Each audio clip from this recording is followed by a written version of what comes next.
George ripped out the guts of the sleek Rizian ship, flinging the alien part across his cluttered workshop with a loud clatter. He'd have to supercharge this hunk of junk, or the desperate grey alien sitting across from him was a dead man. But this wasn't just about saving one Rizian's scaly hide. It was about stopping an interstellar war. George Morgan was the best damn mechanic in the galaxy, and the only human crazy enough to work on a remote space station orbiting a desolate moon. Rizians considered humans primitive brutes, but now one of their kind needed a human's help. A tall, spindly grey alien named Nesso came to George's workshop with his ship torn to shreds. His large black eyes quivered with fear as he revealed he carried intel to stop a vicious alien race from destroying the Rizians. But the enemy shot him down. His info had to reach Rizia fast or millions would die. George cracked his knuckles, his muscular arms covered in grease and old scars. He didn't trust aliens, but he wouldn't let countless Rizians get slaughtered. Nesso's ship was the most advanced tech he'd seen. Fixing it would be near impossible. Supercharging it to outrace the bastards hunting Nesso, that'd take a miracle. But if anyone could pull it off, it was this grizzled human mechanic. He got to work, determined to upgrade this bird and shove it in the aliens' stupid faces that a lowly human could outsmart them. George's hands moved with a speed and precision that belied the unfamiliarity of the Rizian technology. His brow furrowed as he delved deeper into the ship's innards, his mind whirring with calculations and possibilities. Nesso's nervous energy was palpable, his long spindly fingers twitching as he watched the hangar entrance with unblinking obsidian eyes. "How much longer, human?" Nesso asked, his voice tight with anxiety. George grunted, not looking up from his work. "I'm working as fast as I can, but this tech is like nothing I've seen before. These repairs are going to take time we don't have." The realization settled heavily in George's gut. Standard repairs wouldn't cut it, not if they wanted to outpace the enemy ships undoubtedly pursuing them. His gaze darted around the workshop, searching for inspiration among the cluttered shelves and discarded parts. And there it was, half hidden beneath a tarp in the corner, an experimental propulsion core, a remnant of a failed military project that had been scrapped years ago. George had kept it as a curiosity, never imagining it would one day be their salvation. He hesitated for only a moment before striding over and hefting the core onto his workbench. It was a risk, a gamble that could just as easily blow them to smithereens as it could give them the edge they needed. But desperate times called for desperate measures. "Our ticket out of here," George replied grimly. "It's unstable as hell, but if I can integrate it into your ship's propulsion system, it might just give us the boost we need." Nesso's eyes widened. "Is that safe?" George barked a humorless laugh. "Safe? No, but it's our only shot." As he worked, George couldn't shake the prickling sensation at the back of his neck, the feeling of unseen eyes watching their every move. He glanced around the workshop, but saw nothing amiss. Still, the unease lingered. Little did George know that hidden in the shadows, a tiny camera whirred softly, its unblinking lens transmitting a live feed to a darkened room elsewhere on the station. A shadowy figure leaned forward, a cruel smile playing across their lips as they watched the human mechanic work. "Well, well," the figure murmured. "It seems our little human friend may have just given us the key to intercepting that intel after all." The figure leaned back, steepling their fingers as they contemplated this new development. If they could just get their hands on that experimental core. The impending war was about to take a very interesting turn indeed. The experimental core pulsed with an eerie glow as George worked to integrate it into the Rizian ship's systems.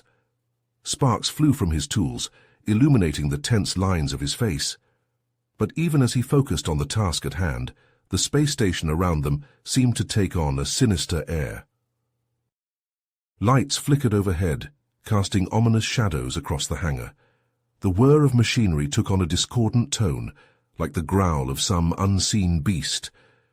George tried to shake off the unease prickling at the back of his neck, dismissing the anomalies as mere glitches in the aging station's systems.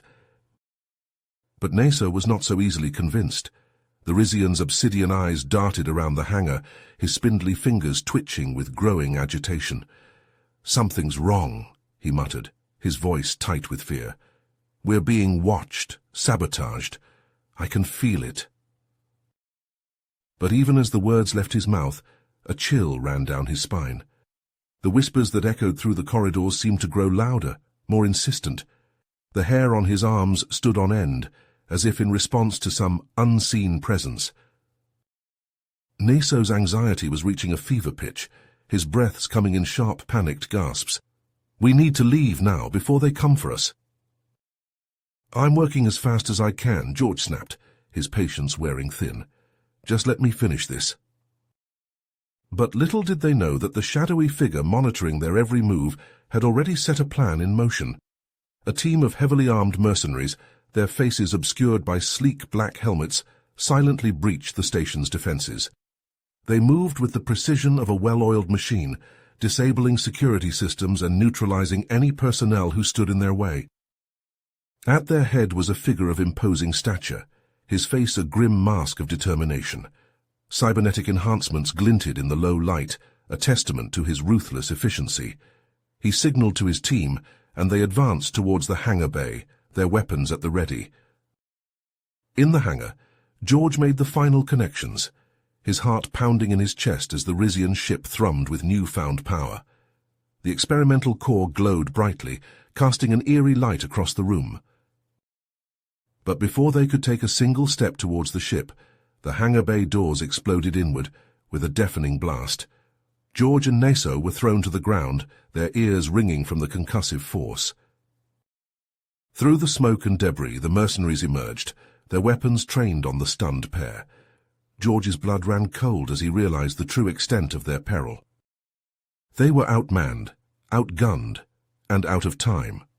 And with the experimental core now integrated into the Rizian ship, George knew that their survival hinged not only on his ability to outmaneuver the mercenaries, but also on the untested and potentially devastating power that thrummed beneath their feet. The fate of the Rizian people, and perhaps the entire galaxy, now rested in the hands of one human mechanic and a desperate alien on the run. Plasma bolts ripped through the air, sizzling as they slammed into the Rizian ship's hull. George and Neso ducked behind the vessel, the acrid scent of burnt metal filling their nostrils. The hangar bay erupted into chaos, the mercenaries' weapons tearing through equipment and sending sparks flying. "We need to get out of here now," George shouted over the deafening din, his heart pounding in his chest. Neso's obsidian eyes were wide with fear, his spindly fingers trembling. But the experimental core— "Here's our only chance," George finished grimly. He knew the untested technology was a gamble, but they were out of options. If they didn't take the risk, they'd be dead in minutes. George grabbed Neso by the shoulders, his grip firm. "Get in the ship and start the engines. I'll cover you." Neso hesitated, torn between self-preservation and loyalty to his newfound ally. But George shoved him toward the ship's entrance, his voice brooking no argument. "Go. The intel must reach Rizian High Command, no matter what." As Neso scrambled into the cockpit, George reached for a makeshift plasma rifle he'd been tinkering with. The weapon hummed to life in his hands, its barrel glowing with an eerie blue light. The mercenaries, realizing their prey was about to escape, intensified their assault. Plasma bolts whizzed past George's head as he returned fire, the rifle's kickback slamming into his shoulder. To his surprise, the improvised weapon proved remarkably effective, forcing the attackers to take cover behind crates and equipment. George's shots bought precious seconds for Neso to initiate the startup sequence, the Rizian ship's engines whining as they powered up. But just as the vessel began to lift off, a menacing figure emerged from the shadows. The mercenary captain, his face a grim mask of determination, hefted a shoulder-mounted plasma cannon, its barrel aimed directly at the ship's cockpit. Time seemed to slow as George saw the captain's finger tighten on the trigger. In that moment, he knew that if the cannon fired, Neso and the vital intel would be lost forever. Without hesitation, George launched himself at the mercenary captain, a desperate battle cry tearing from his throat. He slammed into the man just as the cannon discharged, the plasma beam searing the air inches from the ship's hull. The shot went wide, missing the vessel by a hair's breadth. Instead, it struck a nearby fuel container, which erupted in a blinding explosion of heat and light. George and the mercenary captain were thrown to the ground as the hangar bay transformed into an inferno. Flames roared, consuming everything in their path as debris rained down from the shattered ceiling. Through the smoke and chaos, George could just make out the Rizian ship rising from the wreckage, its experimental propulsion core glowing with an otherworldly light. He prayed that Neso would make it out alive, that the alien sacrifices and George's own desperate gamble wouldn't be in vain. But as the flames closed in around him and the mercenary captain struggled to rise from the debris, George knew that his own fate hung in the balance. The explosion had bought Neso time to escape, but at what cost? The smoke stung George's eyes as he staggered to his feet, his ears ringing from the blast. He could feel the heat of the flames licking at his back, the roar of the inferno drowning out all other sounds.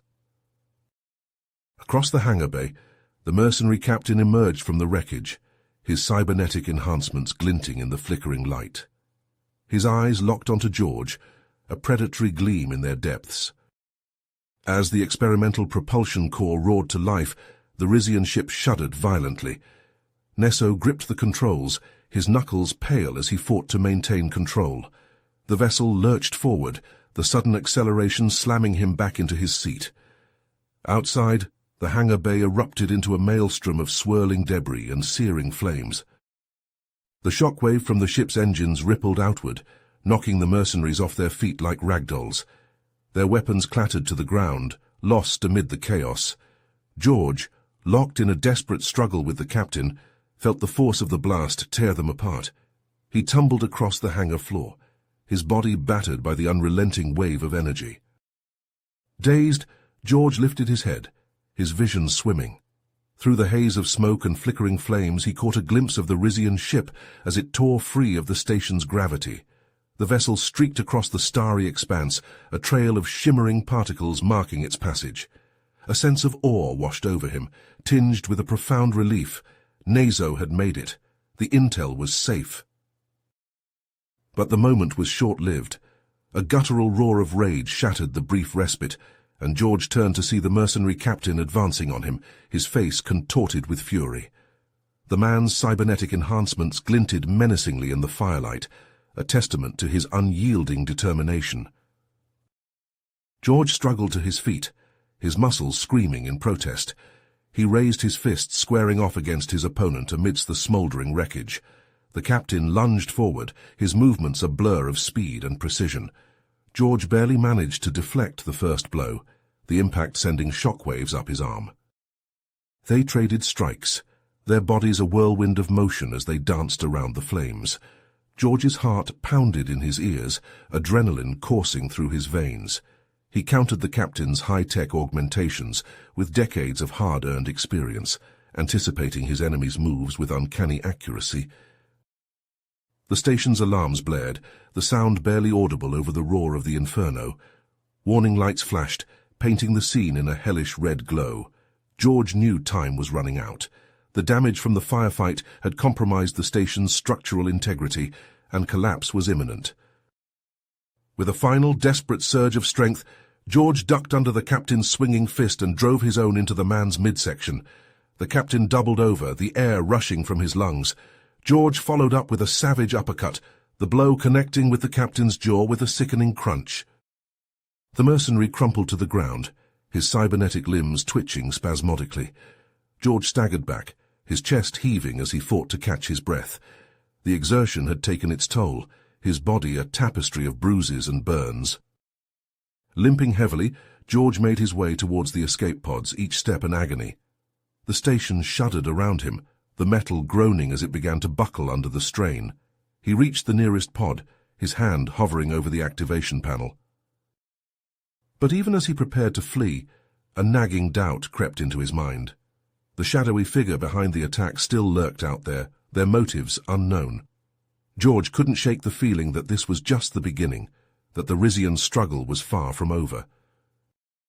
As the pod hurtled through the void, George's mind raced, already formulating plans to aid the Rizians from afar.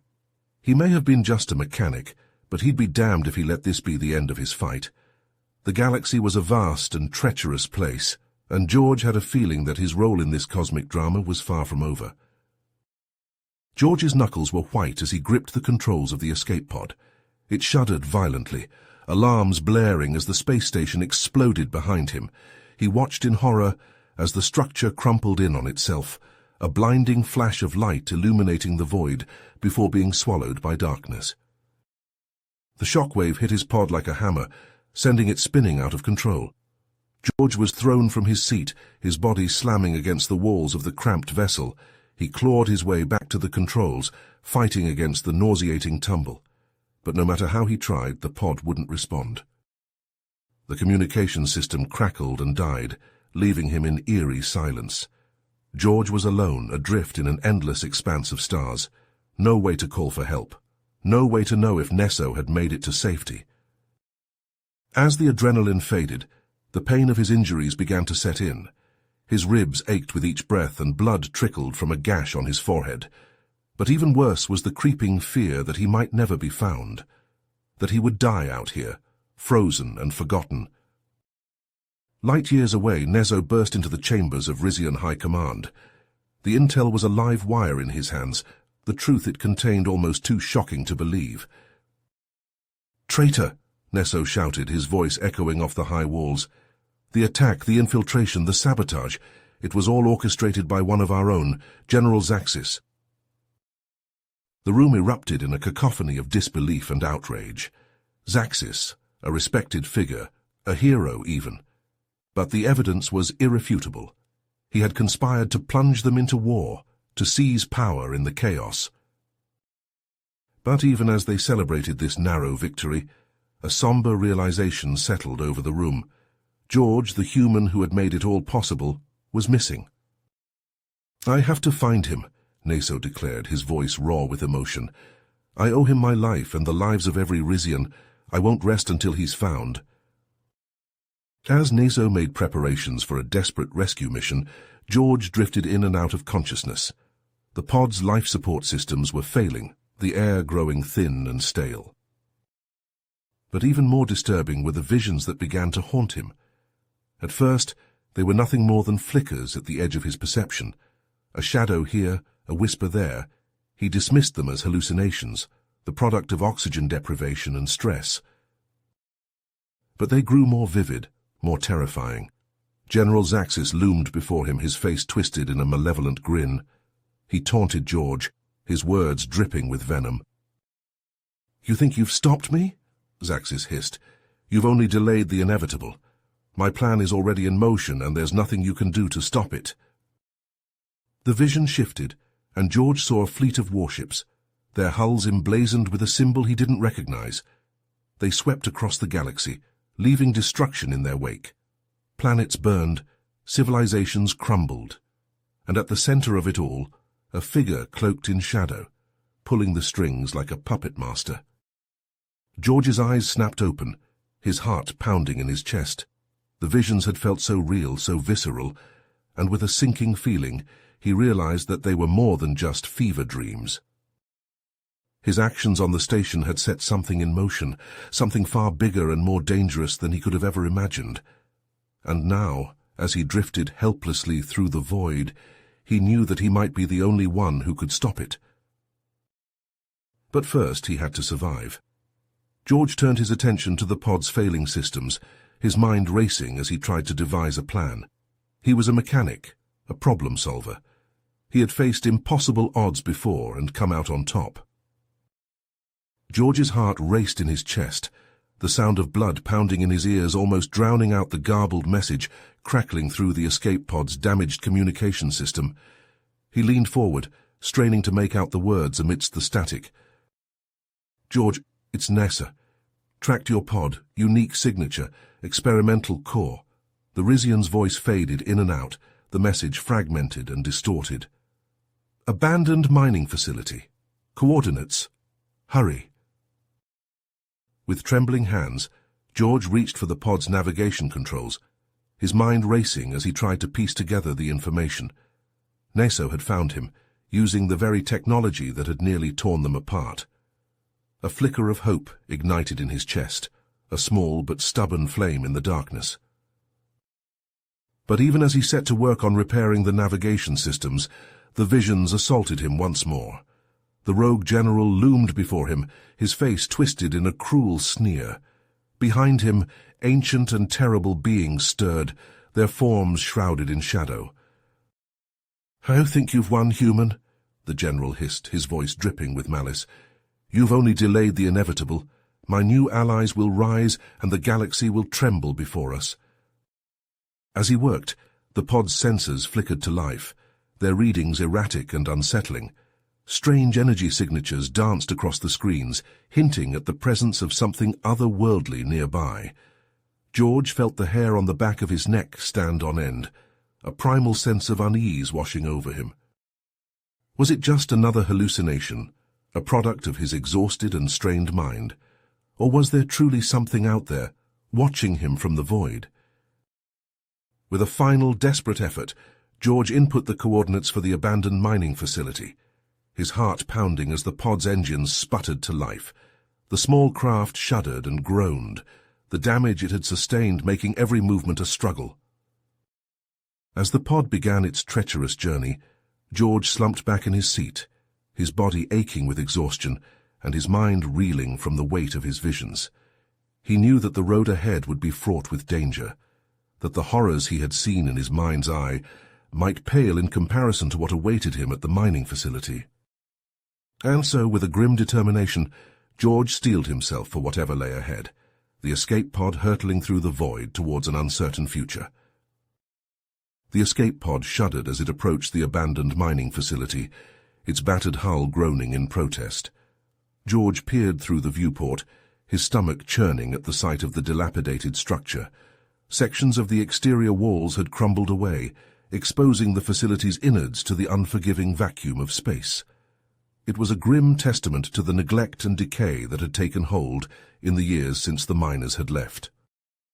With a shuddering clang, the pod docked with the facility's airlock. George took a deep breath, steeling himself for whatever horrors might await him inside. He stepped through the airlock, his boots echoing on the metal grating. The air was stale and cold, carrying with it the faint, acrid scent of decay. The interior of the mining facility was a labyrinth of dimly lit corridors and abandoned machinery. The only sounds were the hum of failing life support systems and the occasional groan of metal settling. George made his way deeper into the facility, following the directions Neso had provided, but with each step the feeling of unease grew stronger, like a weight pressing down on his chest. He couldn't shake the sense that something was terribly wrong. The shadows seemed to lengthen and twist, taking on a sinister, almost alive quality. The air grew colder, biting at his exposed skin, and then, piercing the eerie silence, came a sound that made his blood run cold. A scream, distant and echoing, seeming to come from the very walls themselves.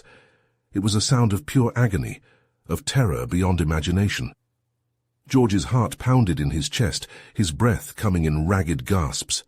He quickened his pace, navigating the twisting corridors with a growing sense of urgency. And then, as he rounded a corner, he saw it. A scene of unimaginable horror, spread out before him like a nightmare made real. The corridor was littered with bodies, the lifeless forms of Rizian miners contorted in positions of agony. Their eyes were wide and staring, mouths frozen in silent screams. Among the dead, George saw a face he recognized, Neso, his friend and savior, lying motionless on the cold metal floor. His heart wrenched with grief, a wave of despair washing over him. He staggered forward, dropping to his knees beside Neso's body. He reached out, his trembling fingers brushing against Neso's cold, lifeless skin. Tears streamed down his face as he tried to make sense of the horror before him. What had happened here? What terrible fate had befallen the miners? And why had Neso been caught in the middle of it all? As he knelt there, lost in grief, a flicker of movement caught his eye, a faint pulsing glow emanating from the depths of the facility. It was a sickly green light, casting an eerie pallor over the scene of death and destruction. George felt a chill run down his spine. The light seemed to beckon him, drawing him forward like a moth to a flame. With a heavy heart, he rose to his feet, casting one last sorrowful glance at Neso's body.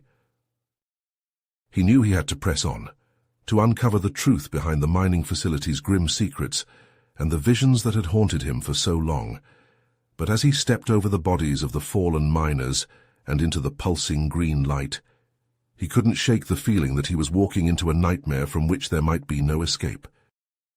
The shadows closed in around him, the mining facility's corridors seeming to twist and warp in the eerie green glow. George's heart hammered in his chest, his mind reeling with the horror of what he had seen. But he knew he had no choice but to continue, to face whatever nightmares lay ahead. He took a deep breath, steeling himself for the horrors yet to come, and started forward into the unknown, leaving the nightmare of the corridor behind. The pulsing green light grew stronger with each step, guiding him deeper into the heart of the abandoned mining facility. And as he walked, the walls themselves seemed to whisper, the echoes of long-dead screams drifting through the corridors like ghosts of warnings unheeded. George gritted his teeth, his resolve hardening even as his heart raced with fear. He would find the truth no matter the cost, for Neso, for the fallen miners, and for the fate of the galaxy itself. The secrets of the mining facility called to him, and George knew he had no choice but to answer. As George ventured further into the heart of the abandoned mining facility, the pulsing green light grew more intense, casting an eerie glow on the walls around him. His eyes were drawn to the strange symbols etched into the metal surfaces, their alien geometries twisting and writhing in the flickering light.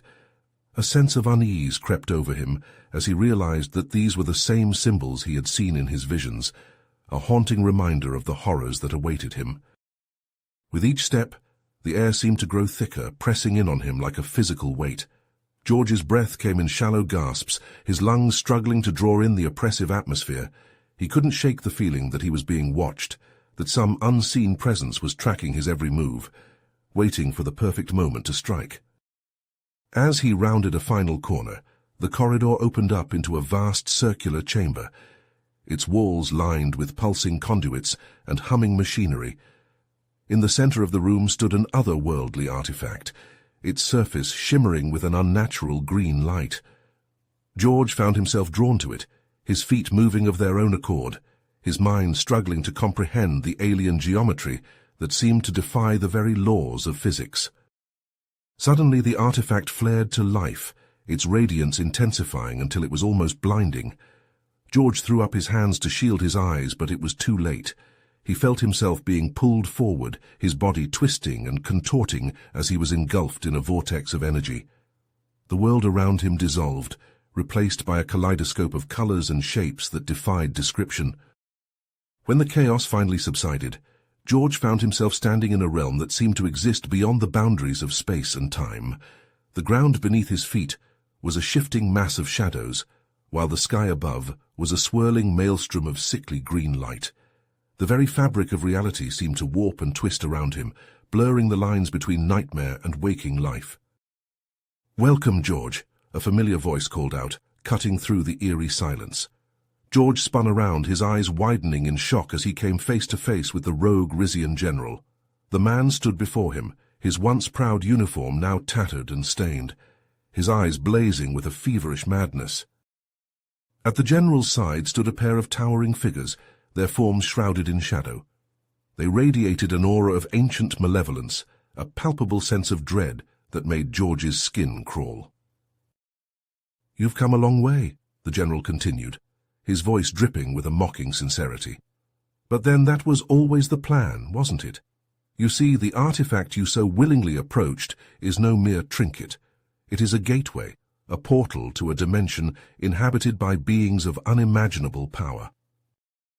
He gestured to the shadowy figures at his side, a cruel smile playing across his lips. "These entities have been guiding our actions from the very beginning, orchestrating the conflict between our people and our enemies, manipulating events to bring us to this moment. And you, George, have played your part perfectly. George's mind reeled as the implications of the general's words sank in. The visions, the strange occurrences, the inexplicable sense of purpose that had driven him forward.